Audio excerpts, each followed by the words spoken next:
নমস্কার।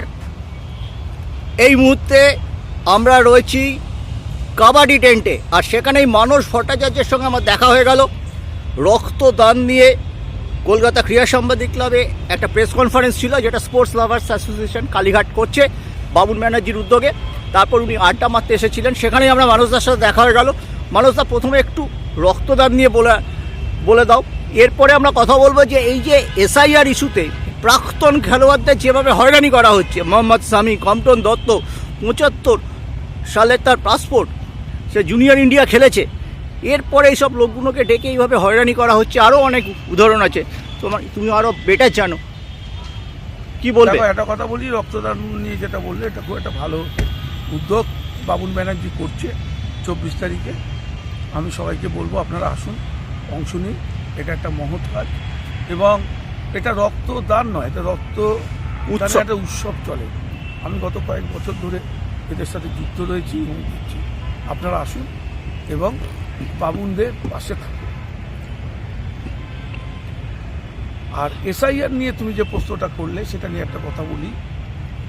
সত্যি কথা বলতে কি, এটা মানে কি নিয়মে আমাদের এই ভোটটা হচ্ছে আমি জানি না, আমরা রাজনীতির লোক নই। তবে একটা কথা আমি আমার মাথায় আসছে না, কেন প্রাক্তন ভারতীয় খেলোয়াড়দের এইভাবে হেনস্থা করা হচ্ছে? কিসের ভিত্তিতে? টুটুদাকে কেন ডাকা হলো? স্বামীকে কেন ডাকা হলো? লক্ষ্মীরতন শুক্লাকে কেন ডাকা হলো? কেন কম্পটনকে ডাকা হলো? এটা নিয়ে আমাদের মধ্যে প্রশ্ন আছে। আমরা একটা প্রতিবাদ করেছি, 12 তারিখে স্বামীজির জন্মদিনে আমরা এর প্রতিবাদ করেছি। এবং আমাদের মূল বক্তব্য ছিল, একজনও বৈধ ভোটার যেন বাতিল না হয়, সে যেন ভোট দিতে পারে। আর আমাদের ছিল যে বয়স্ক লোকেদের 85 বছর 80 বছরের লোক, এদের এই হয়রানিটা ঠিক নয়। এবং যারা অসুস্থ, যারা অ্যাম্বুলেন্সে করে আসছেন, এদের নিষ্কৃতি দেওয়া উচিত, তাদের কাছে গিয়ে এই ব্যাপারগুলোকে মিটিয়ে নেওয়া উচিত। কারণ আমি এখন এর মধ্যে ঢুকে যতটা দেখলাম, যে প্রবলেমগুলো তৈরি হচ্ছে সেগুলো সম্পূর্ণ হচ্ছে ইলেকশন কমিশনের দায়ী। কারণ আমাদের যে কার্ড দেওয়া হয়েছিল, সেশনের আমলের কার্ড পেয়েছিলাম আমরা, আমার যতদূর মনে হয় 1195, তুমিও পেয়েছিলে, আমিও পেয়েছিলাম। ওই সময় যে কার্ড আমরা পেয়েছিলাম, তাতে অজস্র ভুল ছিল। ইলেকশন কমিশনের কাছে যারা ইলেকশন রয়েছেন, তাদের কাছে আমরা বলেছিলাম, বলে কোনো অসুবিধা নেই, আপনারা ভোট দিতে পারবেন। সেটা নিয়েই চলছিল। হঠাৎ করে কারুর বিয়ের জায়গায় ভি হয়েছে, কারুর এসের জায়গায় আই হয়েছে, এর দায় তো আমাদের নয়, এটা তো ইলেকশন কমিশনই আমাদের দিয়েছেন। আমি তো বাড়িতে বসে বানাইনি। ওই কার্ডের উপর ভিত্তি করে তুমি 6টা লোকসভা ইলেকশন, 6টা বিধানসভা ইলেকশন, আরো পঞ্চায়েত বা পুরসভায় আরো 4-5টা ইলেকশনে ভোট দিয়েছো। দিয়েছি তো। এবারে এটা তো আমি বলবো ইচ্ছাকৃতভাবে করা হচ্ছে, সাধারণ লোককে হেনস্থা করা হচ্ছে। এবং মহামান্য আদালত, সুপ্রিম কোর্ট, সেখানে রায় দিয়েছে। তার মানে আমরা যে আন্দোলনটা করেছিলাম 12 তারিখে, তার মান্যতা কিন্তু সুপ্রিম কোর্ট দিয়ে দিয়েছে। আমরা যে কথাগুলো বলেছি, অ্যাডমিট কার্ড কেন গ্রাহ্য হবে না? আমি অ্যাডমিট কার্ডের উপর ভিত্তি করে আমি আমার চাকরি করেছি 42 বছর, তাহলে সব বৈধ? অবৈধ? সব অবৈধ। তাহলে আমার এতদিন ধরে, তোমাদের সময় তো বার্থ সার্টিফিকেট ছিল না। না, একটা কথা হচ্ছে, অ্যাডমিট কার্ডটাকেই তখন মান্যতা দেওয়া হতো।